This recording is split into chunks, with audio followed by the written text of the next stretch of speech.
दो अलग अलग मामलों में युवक और युवती ने अपने आप को खत्म कर लिया। हाँ जी थी, मेरी बेटी थी।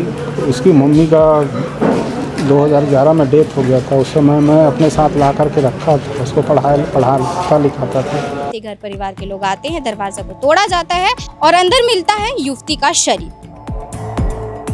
उमेश कुमार साहू, वो रुंगटा में कंप्यूटर साइंस सेकंड ईयर में था। दोनों ही छात्र छात्राएं थी और अपने पढ़ाई की तैयारी कर रहे थे। और आपको बता दें कि युवती का एग्जाम तो आज ही था। भिलाई दुर्ग में दो अलग अलग मामले सामने आए हैं जहां पर एक युवक और युवती ने अपने आप को खत्म कर दिया। मैं आपको बता दूं कि पहला मामला युवती का है जो कि भिलाई 3 के अखलोड़ी इलाके का बताया जा रहा है और दूसरा मामला कोका क्षेत्र का है जहां पर एक युवक ने अपने आप को खत्म कर दिया। पूरा मामला मैं आपको विस्तार से बताती हूँ। दरअसल इस वक्त हम लोग सुपेला मरचुरी में मौजूद हैं और हमको खबर मिलती है कि यहाँ पर दो अलग अलग मामलों में युवक और युवती ने अपने आप को खत्म कर लिया।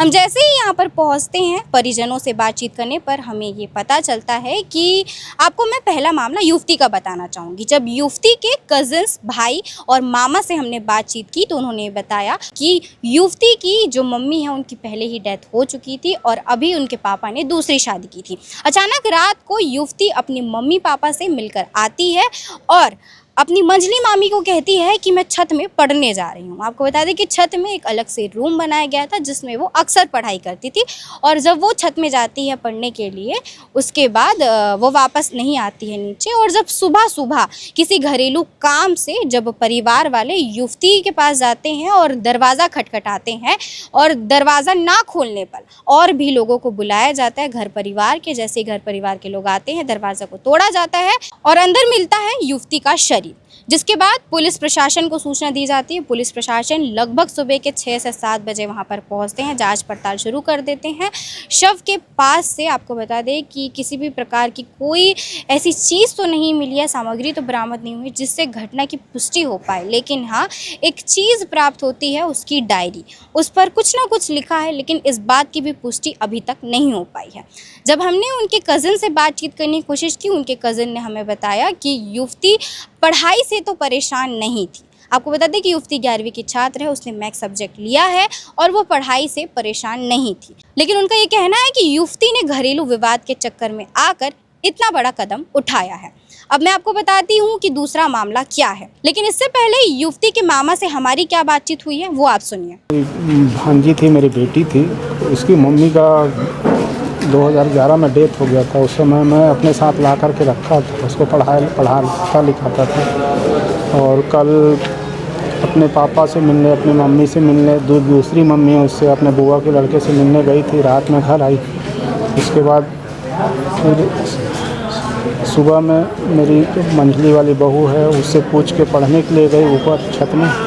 और उसके बाद सुबह 6:30 या 7 बजे हम लोगों को पता चला कि उसने कर लिया। मेरा नाम विष्णु सिंह है, मैं उसका मामा हूँ। अब चलिए बताती हूँ कि दूसरा मामला क्या है। दूसरा मामला कोका का है। आपको बता दें कि युवक का नाम उमेश साहू है, उम्र लगभग 19 वर्ष है और उसने भी अपने आप को खत्म कर लिया। रुंगटा का छात्र बताया जा रहा है, BCA की तैयारी में वो लगा हुआ था। युवती के मामा की बातें तो आपने सुन ली, अब सुनिए कि युवक के पिता ने क्या कुछ कहा है। मेरा लड़का है जो अभी पढ़ने के लिए आया है, उमेश कुमार साहू, वो रुंगटा में कंप्यूटर साइंस सेकंड ईयर में था।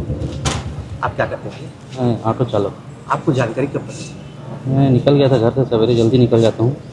अब बाद में बच्चे लेट से उठते हैं, बाद में पता चला कि ऐसा हो गया तो फिर घर में फ़ोन करके बुलाया, फिर आया मैं। पता नहीं है मेरे कुछ पढ़ाई में कैसा था? वो तो पढ़ाई में ठीक था। वो आज की यहाँ रात में अभी भी ये पूरा मामला जो है शक के संदेह में है, जांच की निगरानी में है, पुलिस प्रशासन के अंदर है। अगर कोई भी जानकारी सामने आती है तो हम आपको खबरों के माध्यम से बताएंगे। दोनों ही छात्र छात्राएं थी और अपनी पढ़ाई की तैयारी कर रहे थे। और आपको बता दें कि युवती का एग्जाम तो आज ही था, आज 4 तारीख है और आज युवती का एग्जाम था। अभी के बाद ही घटना की पुष्टि हो पाएगी कि रात के कितने बजे युवती ने ये घातक कदम उठाया। लेकिन हम आपको ये तो नहीं बता पाएंगे कि असली वजह इतने घातक कदम उठाने के पीछे इन दोनों की क्या रही। लेकिन हाँ, कहीं ना कहीं सवाल ये खड़े हो रहे हैं, कहीं पढ़ाई की परेशानी तो नहीं थी, कहीं घरेलू विवाद तो नहीं था।